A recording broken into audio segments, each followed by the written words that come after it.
पुराने समय की बात है। एक मठ में एक साधु रहते थे। एक दिन एक दुखी आदमी उनसे मिलने आया। उस आदमी ने बोला, गुरुवर, मैं हमेशा परेशान रहता हूं। मेरे दिमाग में हर समय बहुत से विचार आते रहते हैं। कृपया मुझे कुछ उपाय बताएं जिससे मेरे मन में विचार आना कम हो जाए। उस आदमी की बात सुनकर साधु ने उससे कहा, मित्र, तुम प्रतिदिन ध्यान करना शुरू कर दो। ध्यान करने से धीरे धीरे तुम्हारा मन शांत होने लगेगा। लेकिन उस आदमी ने कहा, गुरुवर, कृपया मुझे ध्यान करने के लिए मत कहिए। मैं ध्यान नहीं कर सकता, क्योंकि जब भी मैं ध्यान करने की कोशिश करता हूं तो मेरे दिमाग में और भी विचार आने लगते हैं और ज्यादातर विचार नकारात्मक होते हैं, जिससे मेरा मन और बेचैन हो जाता है। साधु ने कहा, वत्स, चिंता मत करो। ध्यान की प्रारंभिक अवस्था में ऐसा होता है, लेकिन ध्यान का अभ्यास करने से धीरे धीरे मन शांत होने लगेगा। लेकिन उस आदमी ने कहा, महाराज, ध्यान करना मेरे बस की बात नहीं है। कृपया आप मेरे मन को शांत करने के लिए कोई अन्य उपाय बताएं। साधु ने देखा कि यह आदमी ऐसे नहीं समझने वाला है।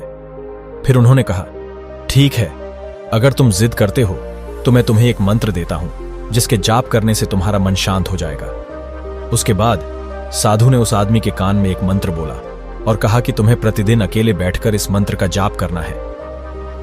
वह आदमी बहुत खुश हुआ और बोला, धन्यवाद महाराज, मैं प्रतिदिन इस मंत्र का जाप अवश्य करूंगा। जैसे ही वह आदमी वापस जाने के लिए मुड़ा, साधु ने कहा, लेकिन एक बात याद रखना, इस मंत्र का जाप करते समय बंदर के बारे में मत सोचना, अन्यथा यह मंत्र काम नहीं करेगा। उस आदमी ने कहा, महाराज, मैं बंदर के बारे में क्यों सोचूंगा? मैंने अपने पूरे जीवन में कभी बंदर के बारे में नहीं सोचा। आप इसकी चिंता ना करें। ऐसा कहकर वह आदमी वहां से चला गया। वह खुशी खुशी घर वापस आया और मंत्र का जाप करने के लिए बैठ गया। जैसे ही उसने मंत्र का जाप करना शुरू किया, उसे साधु के शब्द याद आ गए कि इस मंत्र का जाप करते समय बंदर के बारे में मत सोचना। जैसे ही उसे गुरु की बातें याद आईं, उसके दिमाग में बंदर की तस्वीरें आने लगीं। उसने बंदर के विचारों को अनदेखा करके मंत्र का जाप करना शुरू कर दिया। लेकिन जितना ही उसने बंदरों को नजरअंदाज करने की कोशिश की, उतने ही उसके दिमाग में बंदर आने लगे और कुछ समय बाद उसका दिमाग पूरी तरह से बंदरों से भर गया। उस आदमी ने सोचा, साधु ने मुझे यह निर्देश क्यों दिया? अगर उन्हें पता था कि बंदर मुसीबत है तो उन्हें इसका जिक्र ही नहीं करना चाहिए था। मेरे दिमाग में और कोई जानवर नहीं आ रहा है और बंदर जा ही नहीं रहा है।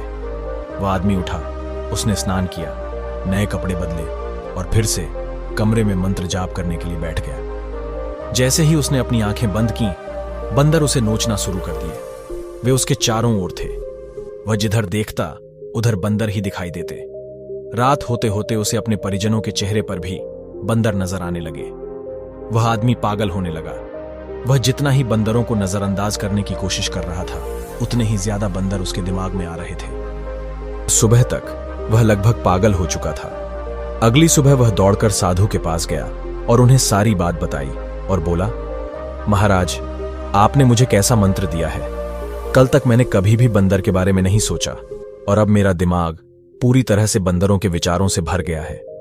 बंदर मुझे एक पल के लिए भी नहीं छोड़ रहे हैं। कृपया मेरी मदद करें और इन बंदरों से मेरे दिमाग को मुक्त करें। साधु ने कहा, ठीक है, यहां आराम से बैठो और मंत्र का जाप करना बंद कर दो। वह आदमी आराम से बैठ गया और मंत्र पढ़ना बंद कर दिया। उसे आश्चर्य हुआ कि अब बंदर का ख्याल ही नहीं रहा, सब कुछ सामान्य हो गया। तब साधु ने कहा, देखो मित्र, मैं तुम्हें हमारे मन की प्रकृति के बारे में बताना चाहता था। कभी भी अपने दिमाग से लड़ने की कोशिश मत करो। जितना अधिक तुम इसे दबाने की कोशिश करोगे, यह उतना ही मजबूत होता जाएगा। इसीलिए शांत हो जाओ और मन के विचारों को शांति से देखना शुरू करो। ऐसा करने पर तुम पाओगे कि तुम्हारा मन अपने आप ही धीरे धीरे शांत हो जाएगा और मन को देखने के लिए तुम्हें ध्यान करना होगा। अगर हम अपने जीवन में देखें तो पाएंगे कि हमारा मन एक बंदर की तरह ही है, जो हर समय बेमतलब इधर उधर उछलता कूदता रहता है। यदि आप इस वानर मन को बलपूर्वक रोकना चाहते हैं तो आप ऐसा नहीं कर पाएंगे।